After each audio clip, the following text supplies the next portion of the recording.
আসসালামু আলাইকুম। আজকে আমরা রান্না করতে যাচ্ছি তেলাপিয়া মাছের ভুনা। কথা না বাড়িয়ে শুরু করলাম আজকের তেলাপিয়া মাছের রেসিপি।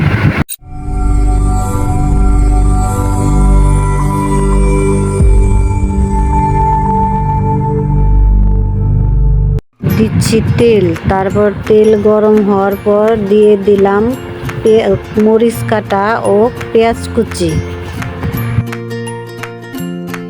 তারপর দিলাম আলু এবং লবণ। তারপর নেড়ে চেড়ে নিলাম। আপনাদের সময় যাতে যেন নষ্ট না হয় তাই দ্রুত করে দিলাম।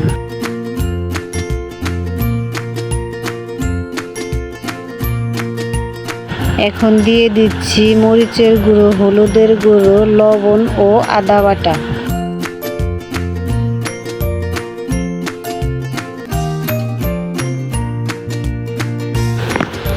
তারপর নেড়ে চেড়ে ভালো করে মিশিয়ে নিচ্ছি এবং তার সাথে কষিয়ে নিচ্ছি।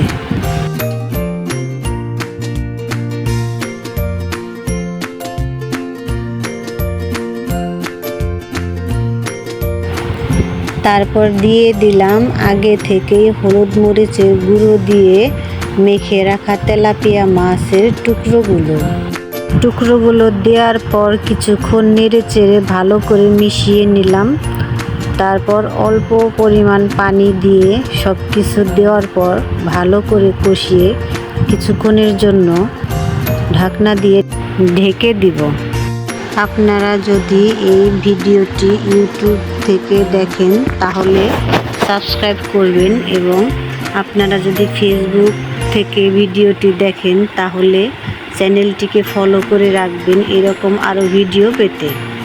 আর ভিডিওটি যদি ভালো লাগে তাহলে অবশ্যই একটি লাইক, কমেন্ট এবং শেয়ার করবেন। তারপর ঢাকনা খুলে নেড়ে চেড়ে নিলাম যাতে মাছটা কড়াতে না লেগে যায়। তারপর পরিমাণ মতো পানি দিয়ে দিলাম। আপনারা আপনাদের পরিমাণ মতো পানি দিয়ে দিবেন।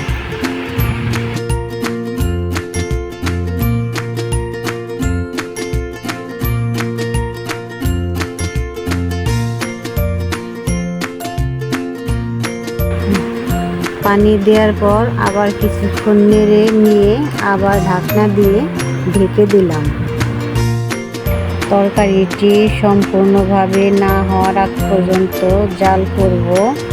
তারপর হওয়ার আগ মুহূর্তে ঢাকনা খুলে নেড়ে চেড়ে জিরা এবং ধনিয়ার গুঁড়ো মিক্স দিয়ে তরকারিটি সুন্দর মতো রান্না শেষ করে পরিবেশন করব।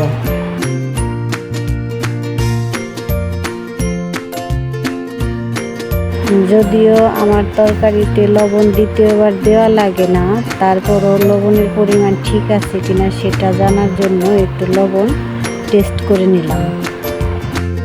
লবণের পরিমাণ ঠিক আছে। এখন আবার কিছুক্ষণ নেড়ে চেড়ে নামিয়ে নেব। এখন কিছুক্ষণ জাল হতে থাক। এখন আমাদের রান্না পরিপূর্ণ হয়ে গেল। এখন শুধু আপনারা আমাদের রান্নার লুকটা দেখুন। Just looking like a wow, so beautiful, so elegant. Just looking like a wow, so beautiful, so just looking like a wow, so beautiful, so elegant.